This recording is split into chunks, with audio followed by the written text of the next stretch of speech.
Willkommen zurück in Arendelle.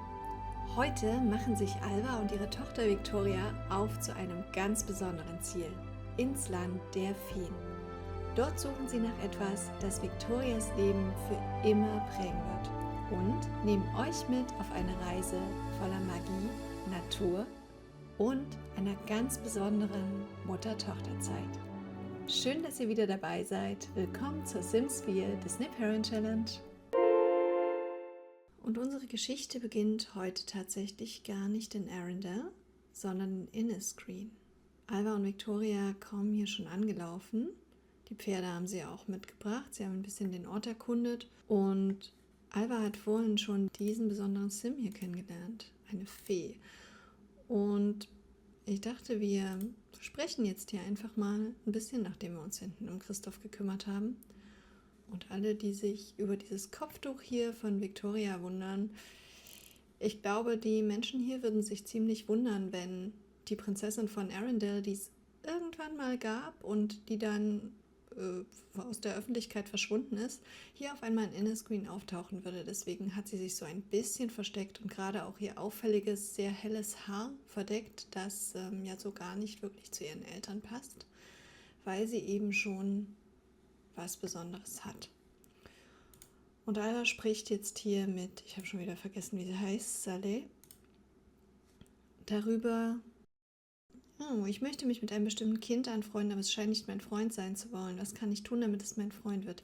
Schwierige Frage für Victoria. Sei einfach weiter nett. Überleg dir eine besondere Freundschaftsgeste. Überleg dir eine gute Geste, würde ich mal sagen. Nett sein reicht manchmal einfach nicht.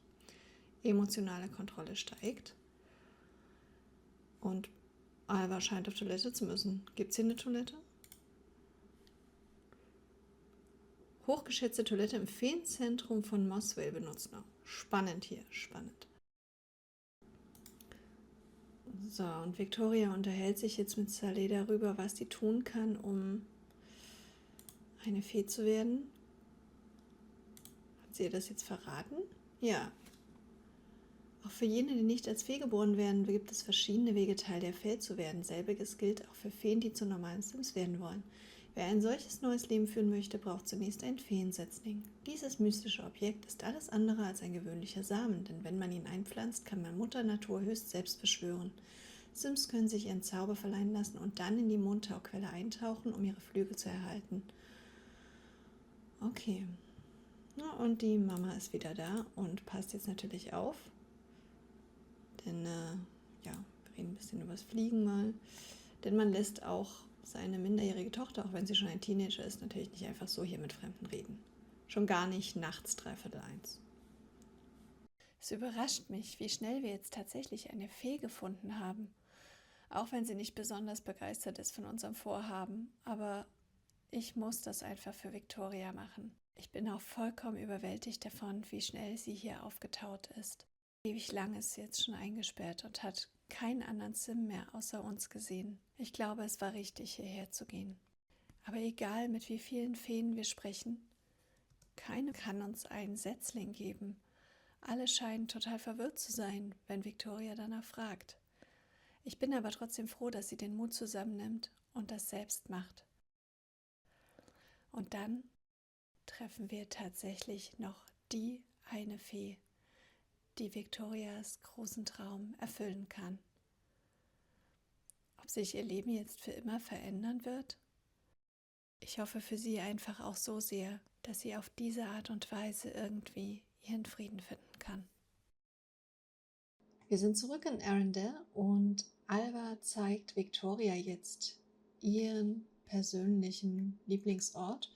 Und hier wird Victoria nun den Feensetzling einpflanzen.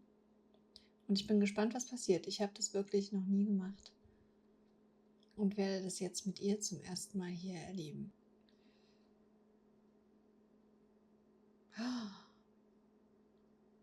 Und da ist er.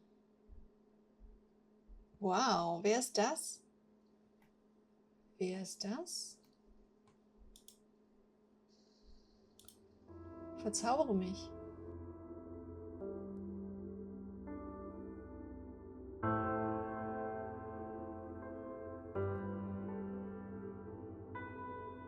Ui, habe ich das geträumt? Wow, meine kleine Schwester ist hier. Ja, wir dürfen uns eigentlich gar nicht begegnen.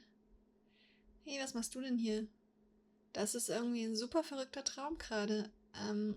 Aber ich habe das Gefühl, ich muss los. Ich muss noch mal kurz weg, auch wenn es mitten in der Nacht ist. Ich fühle irgendwie, dass mich was nach draußen ruft. Ein Teil der Gemeinschaft. Während der Zauber von Mutter Natur anhält, kann sich Victoria zur Mondtauquelle begeben und ihre Metamorphose abschließen. So, die beiden sind zurück in Inniscreen.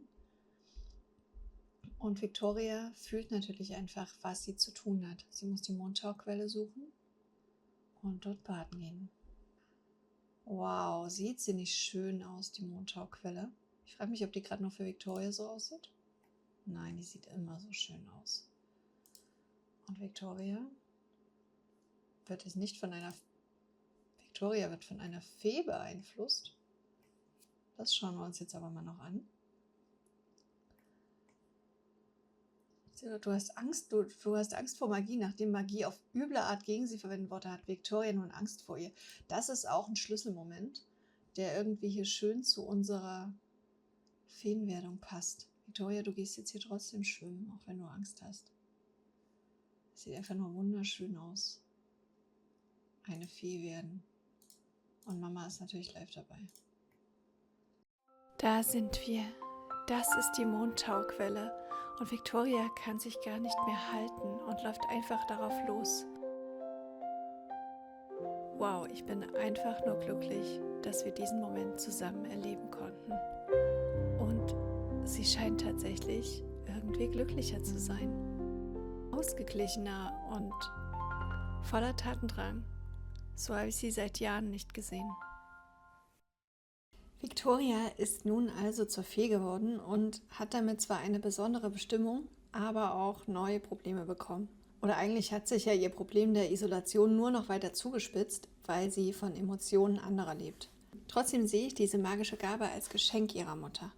Und während ich Alva in dieser Folge noch ein weiteres ihrer Generationsziele erfüllen lasse, nämlich die schon irgendwie ewig lang angekündigte Galerie einrichte, wollte ich noch mal kurz erzählen, warum ich mich nun eigentlich für Victoria für genau diesen Lebensweg entschieden habe.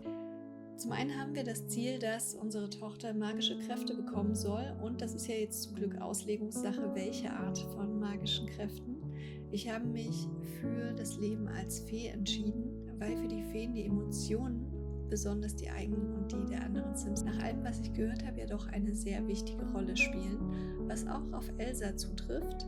Und zum anderen ist die Mutter von Elsa und Anna, also Iduna, ja Erbin eines Naturvolks und hat den Vater, also den König damals, gerettet in der Natur, weshalb ja Elsa als kleines Geschenk dafür zum Dank diese besondere Gabe zu ihrer Geburt bekommen hat. Das alles lernen wir im zweiten Teil von Frozen, und dort wird dann auch aufgelöst, dass Elsa der, ich glaube, 5. Naturgeist ist. Es gibt dann noch diverse andere Geister, aber das soll jetzt keine Filmbesprechung werden. Jedenfalls habe ich mir gedacht, Alva hat diese ganze Sache hier ja nicht entschieden. Also ich meine, in unserer Sims-Geschichte musste es ja irgendwie in eine andere Richtung gehen. Es gab da ja jetzt hier keinen Unfall, dass Victoria Sophia mit einem Eisstrahl am Kopf getroffen hat und so. Ich musste das ja alles ein bisschen anders interpretieren. Und Alva hat sich ja nach dem Unfall, der dann auch hier bei uns passiert ist, ein bisschen zurückgezogen und war gar nicht da, als Ludwig die Lösung dafür gefunden hat, nämlich Victoria einzusperren, damit sie ihrer kleinen Schwester nicht mehr wehtun kann. Und ich kann mir sehr gut vorstellen, dass das bei Alva einiges aus ihrer Kindheit triggert, denn auch sie ist ja als, eigentlich ihr ganzes Leben bis zu ihrem 18. Geburtstag eingesperrt worden als Rapunzel. Und das war für sie natürlich sehr prägend. Deswegen kann ich mir vorstellen, dass sie sich jetzt daran erinnert fühlt und sich denkt, oh Mann, was kann ich meinem Kind irgendwie Gutes tun, um das auszugleichen, ohne dass ich jetzt mit meinem Mann darüber diskutiere, was das für eine Bullshit-Idee war. Und da Alva an ihrem Geburtstag ja doch eine bestimmte Offenbarung erfahren hat, als sie dann endlich frei war und in der Natur und das alles so geliebt hat, was für mich jetzt irgendwie, als dieses Pack rauskam, klar, ja, das ist die Lösung. Die beiden unternehmen einen Ausflug nach Innisgreen und Alva schenkt Victoria von mir aus nachträglich zum Geburtstag oder eben einfach so irgendwie als Ausgleich dieses Erlebnis und damit verbunden diese besondere Gabe. Und so frühstücken wir irgendwie beides gleichzeitig ab. Die Tochter hat magische Fähigkeiten bekommen und wir haben das in unsere Geschichte irgendwie ein bisschen passend gedreht. Ja, schreibt mir doch gerne mal in die Kommentare, was ihr dazu denkt. Und lasst mich doch auch gern wissen, wie euch die neue Galerie gefällt. Die Galerie aufzubauen endlich mal war ja eins von Alvas Generationszielen. Und so wie das hier aussieht, lässt sich der Rest, den ich noch erledigen muss, eigentlich in 3 große Abschnitte gliedern.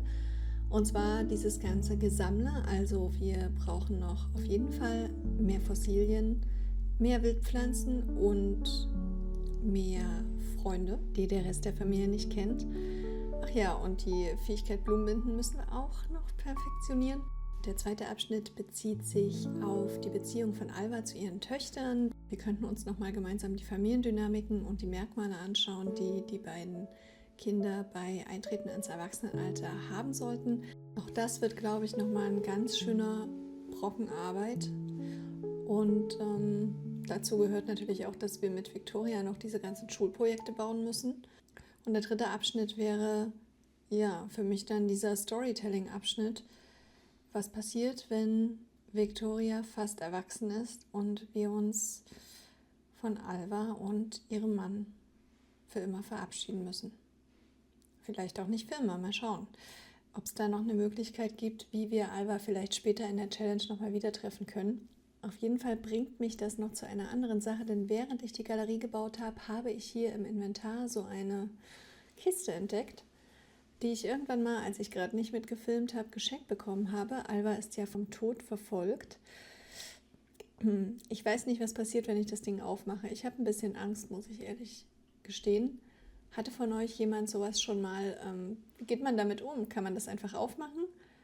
Oder soll ich es einfach tun? Wollt ihr sehen, was passiert? Wie gesagt, ich habe ein bisschen Angst, dass dann alles vorbei ist, dass ich Alva wieder verliere. Aber ich vertraue natürlich auch euren Erfahrungen. Schreibt es mir doch gern mal in die Kommentare auch, was euch dann in der nächsten Folge am meisten interessieren würde. Also dann, ich freue mich, wenn ihr beim nächsten Mal wieder mit dabei seid. Tschüss!